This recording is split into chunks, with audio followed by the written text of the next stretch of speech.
تو میں موجودہ کمیٹی کا بہت شکر گزار ہوں اور پریزیڈنٹ جناب ہمارے حمید جاوید صاحب کا شکر گزار ہوں کہ آج مجھے موقع دیا اس پلیٹ فارم سے کچھ کہنے کا۔ میں ہمیشہ سے دیکھتا آ رہا ہوں کہ ہمارے یہ تقریبات ہوتی رہی، لیکن موجودہ کمیٹی جس پیمانے پر جس طریقے سے جتنی آرگنائز ہوتی پروگرام کو کرتی ہے، ایسا پہلے کبھی نہیں ہوا۔ تو اس حوالے سے بھی کمیٹی کو بہت مبارکباد۔ اس کے علاوہ دوسرا یہ ہے کہ ہمارے یہاں ہم نے دیکھا ہے کہ جس طرح کے پروگرام ہوتے ہیں تو لوگوں کی شرکت اس میں نہیں ہوتی۔ آج کا اس پروگرام کو بھی آپ دیکھ لیں، انہوں نے اس پروگرام کو منعقد کرنے کے لیے کتنی محنت کی ہوگی۔ ہم تو یہاں آتے ہیں، بیٹھتے ہیں، کرسیوں پہ بیٹھ گئے، انتظامات دیکھ لیے اور چلے گئے، لیکن اس کے پیچھے جو ان کی 3-4 دن کی محنت ہوتی ہے وہ ہمیں نظر نہیں آتی۔ اب ان کو حوصلہ افزائی کب ہوگی؟ اس وقت ہوگی جب ہم ان کی محنت کو حوصلہ افزائی اس وقت حاصل ہوگی جب ان کے پروگرام میں بھرپور شرکت کریں گے۔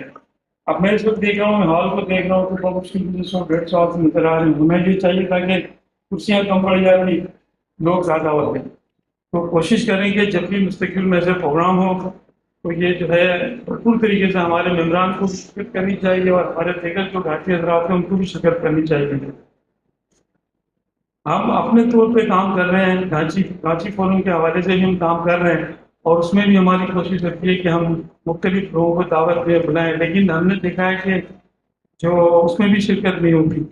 تو عموماً ایک سوال کیا جاتا ہے کہ جی ہم گھانچی کہنے پہ کیوں شرمندہ ہیں، یا ہم گھانچی ہم اپنی ترقی میں پیچھے کیوں ہیں؟ اس کی ایک ہی ریزن ہے، ایک ہی وجہ ہے، وہ یہ کہ جب ہمارے پروگرام ہوتے ہیں تو ہم اس میں شرکت نہیں کرتے، عدم دلچسپی۔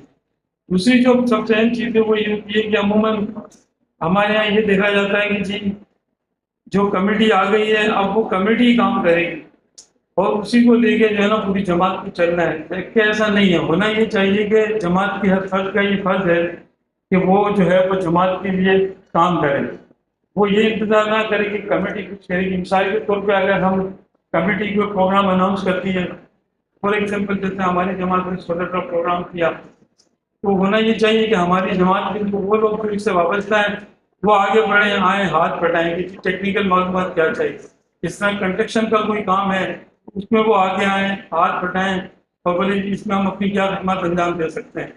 تو ہر آدمی کو اپنے اپنے پروفیشن کے حوالے سے جماعت کو رابطہ کرنا چاہیے۔ باقی آج کی جو تقریب ہے وہ ظاہر ہے کہ 12 کے حوالے سے ہے، تو میں اس میں آخر میں یہی کہوں گا کہ جو ایک شعر ہے اس تقریب کے حوالے سے یہی کہ نہ کہو کہ آقا یہاں نہیں، یہ کہو کہ آقا کہاں نہیں، بدل گلاب کمال ہی کشفت دجاب جمال ہی۔ سبحان اللہ۔